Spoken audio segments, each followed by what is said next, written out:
आत्महत्या के योग और क्यों करते हैं आत्महत्या।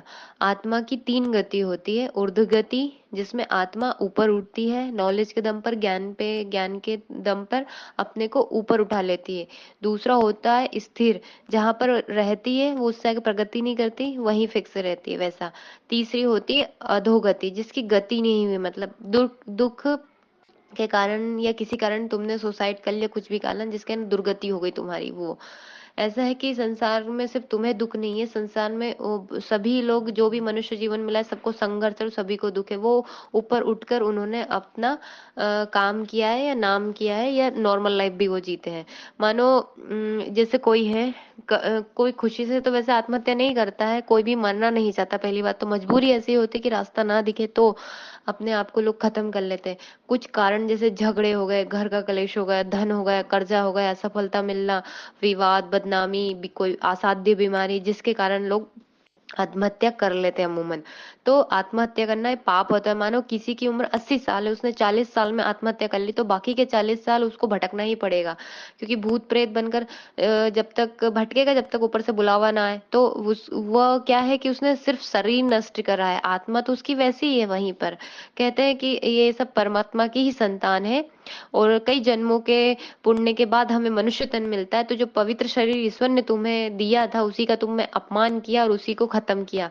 तो जब भी ऐसी कंडीशन, थोड़ा सा उल्टा सोच लेना चाहिए। वो कैसा कि मैं दोबारा उठ के खड़ा होऊंगा, दोबारा लोगों को दिखाऊंगा, जिसने मुझे डैमेज किया उसी के सामने अपना करके बताऊंगा। थोड़ा सा अच्छा सोच ले, अच्छा विचार कर ले, पॉजिटिव अफर्मेशन खुद को दे डाले, तो दुख चाहे कितना भी बड़ा हो, वो छोटा हो ही जाएगा कभी ना कभी। तकलीफ सबको आती है लाइफ में। तो क्या मरने के बाद यात्रा खत्म हो जाती है? नहीं, बल्कि दूसरी यात्रा शुरू हो जाती है, जो कि कष्टों की है। दुनिया से तो बच जाएंगे आप, बस इतना ही। पर बाकी की जो आपकी दुनिया नष्ट होगी ना, फिर उसके पूरी कंडीशन ही खराब कर लेंगे आप। शरीर तो मर जाएगा, आत्मा नहीं मरती, भटकती रहेगी जब तक मुक्ति नहीं मिलेगी। जो भी चैलेंज आए ना लाइफ में, उसको एक्सेप्ट करना सीखे। आपके इष्ट आराध्य के प्रति समर्पण के साथ रहिए। और क्या है कि ईश्वर ने जिन सब बच्चों को जन्म दिया था, सब उन्हीं के बच्चे। तो किसी की किस्मत भगवान ने ऐसी नहीं लिखी है कि वो आत्महत्या कर ले। संघर्ष सबके पास आते हैं, कोई निखर जाता है या कोई बिखर जाता है। तो यही है कि आप बिखरने की बजाय निखरे वहां पे। तो जैसे कुछ सूत्र होते हैं, तो उन्हीं सूत्रों पे हम बात करते हैं। नमस्कार दोस्तों, मैं प्रज्ञा आपका हार्दिक स्वागत करती हूँ अपने प्रोग्राम में।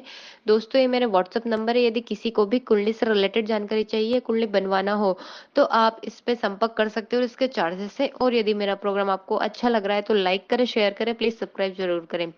मंगल, शनि, राहु, ये तो है ही है क्रूर ग्रह, पापी ग्रह। इनका संबंध यदि अष्टम भाव से बनता है तो ये योग देखने को मिल जाते हैं।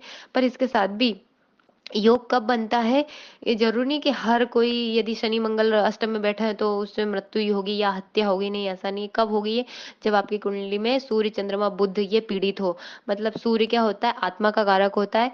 तो यदि सूर्य हमें निडर, ऊर्जा, भयहीनता और ये देता है, तो यदि अशुभ स्थिति में है तो व्यक्ति आत्महत्या की तरफ चला जाता है। ये पीड़ित नहीं होना चाहिए।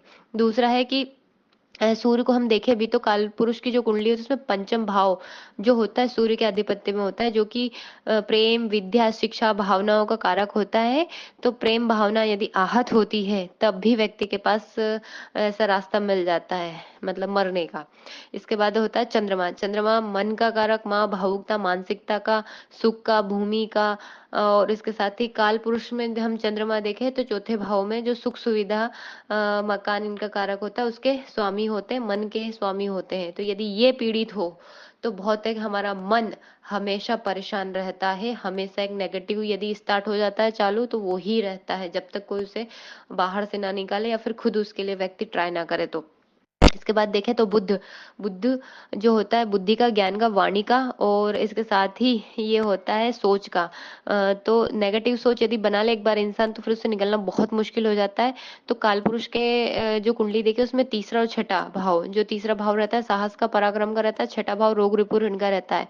तो मानो इनके डर से कोई, जैसे कर्जा हो गया, तो हिम्मत भी तो होनी चाहिए ना मरने की। हर कोई तो आत्महत्या नहीं कर लेता है ना। लोग पतली सी उस पे रेलिंग पे चल रहे थे तो उनको डर लगता है, तो सोचो कोई यदि कूद के मरता है या फांसी लगा के, उसके भी दम चाहिए। तो जो तीसरा भाव होता है पराक्रम का, और छठा भाव होता है रोग रिपु ऋण का।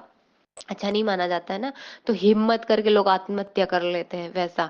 इसके बाद हम देखें कि मंगल और शनि का संबंध भी आत्महत्या के लिए माना जाता है। मंगल काल पुरुष की कुंडली में हम देखें तो लग्न का और अष्टम का मालिक होता है। लग्न मतलब हम, और अष्टम भाव आयु मृत्यु का। और इसके साथ ही शनि का देखें हम तो कर्म का और लाभ का।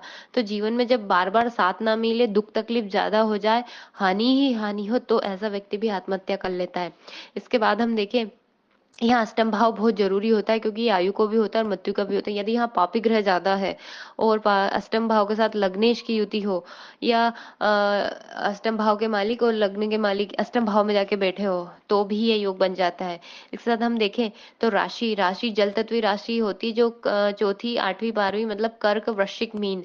तो जो कालपुरुष में जो हम देखें तो चौथा भाव रहता है वो कर्क चंद्रमा का होता है, आठवां भाव वृश्चिक मंगल का, और बारहवां होता है जो मीन, ये भाव होते हैं। इसके बाद हम देखें कि अष्टम भाव पाव प्रभाव ज्यादा हो, जैसे शनि राहु हो, तो अष्टम भाव के साथ संबंध हो या अष्टमेश के साथ संबंध हो, तो भी ये योग देखने को मिलते हैं। इसके बाद सुख, चौथा भाव जो रहता है सुख सुविधा का रहता है। सुख सुविधा ना मिले तो भी आदमी परेशान होकर आत्महत्या कर लेता है।